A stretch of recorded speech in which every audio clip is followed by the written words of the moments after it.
Air yang dikirim Gubernur Jatim ke titik 0 Geodesi IKN Nusantara juga diambil dari petirtaan Jolotundo di Mojokerto.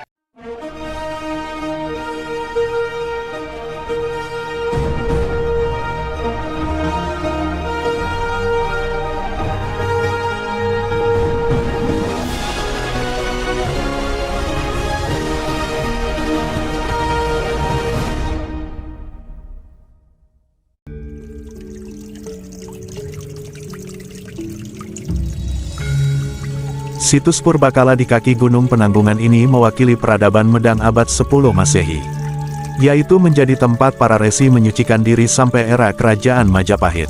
Struktur petirtaan kuno di Dusun Biting, Desa Seloliman, Trawas, Mojokerto ini seluas 18 x 12,5 meter persegi. Air yang mengisi kolam berbentuk persegi di dalamnya, mengalir keluar melalui dinding batu di atasnya. Terdapat sebuah pripih nawasanga atau peti berceruk 9 di dasar kolam. Arkeolog Balai Pelestarian Cagar Budaya BPCB Jatim, Wicaksono Dwi Nugroho mengatakan terdapat pahatan angka tahun 899 Saka atau 977 Masehi pada dinding belakang sisi kanan petirtaan Jolotundo. Pahatan gempeng pada sisi kiri dinding yang sama. Sedangkan pada bilik utama terdapat pahatan Mregawati dan Udayana. Untuk menelisik sejarahnya, lanjut Wicaksono, bisa merujuk pada pahatan angka tahun 977 Masehi di petirtaan Jolotundo. Ia berpendapat, petirtaan suci ini dibangun pada masa Ratu Sri Isyana Tunggawijaya, putri Raja Medang Kamulan, Empu Sindok.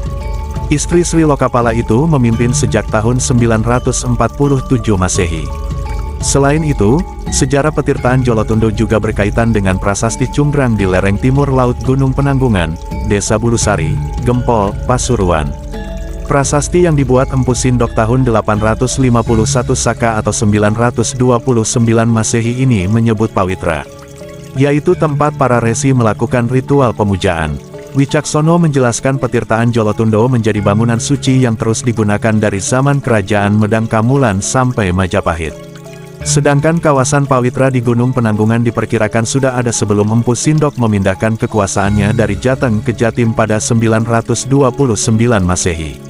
Empu Sindok hanya memfasilitasi dengan memberikan tanah bebas pajak untuk biaya perawatan karena tidak disebutkan eksplisit di beberapa prasastinya.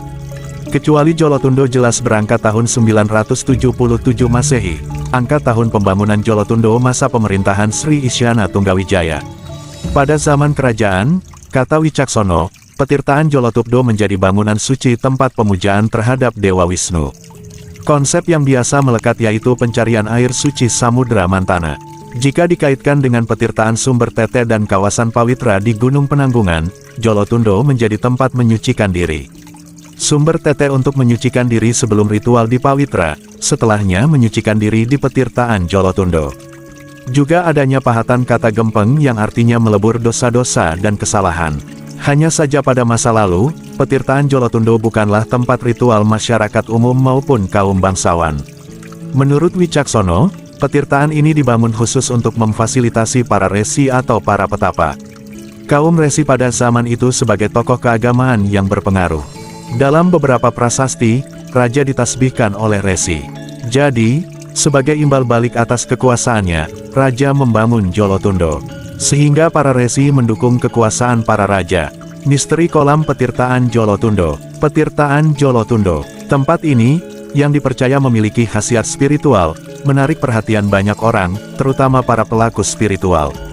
Kisah yang kami alami saat mengunjungi situs ini menyajikan pertemuan unik antara dunia nyata dan dunia gaib.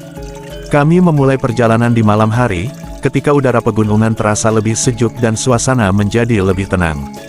Kami sengaja memilih malam hari, tak hanya untuk menghindari keramaian pengunjung, tetapi juga karena ada niat khusus, melakukan meditasi di pancuran air Jolotundo, yang konon airnya membawa berkah.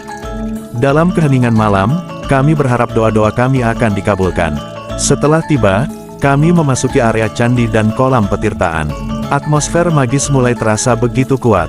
Candi ini merupakan peninggalan dari Raja Udayana, dengan nuansa Hindu yang masih sangat kental. Di atas kolam petirtaan terdapat sebuah tempat pemujaan yang menambah aura mistis. Salah satu rekan kami yang mengalami sakit punggung ingin berendam di kolam yang dipercaya membawa khasiat penyembuhan. Konon, Air suci Jolotundo dapat memberikan berkah bagi mereka yang berendam di sana.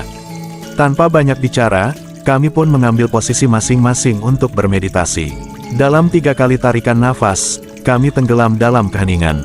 Di antara hembusan angin malam, sosok-sosok tak kasat mata mulai tampak di sela pepohonan. Mereka seperti penjaga hutan, tidak ada aura permusuhan, seolah-olah kami diterima dengan sopan.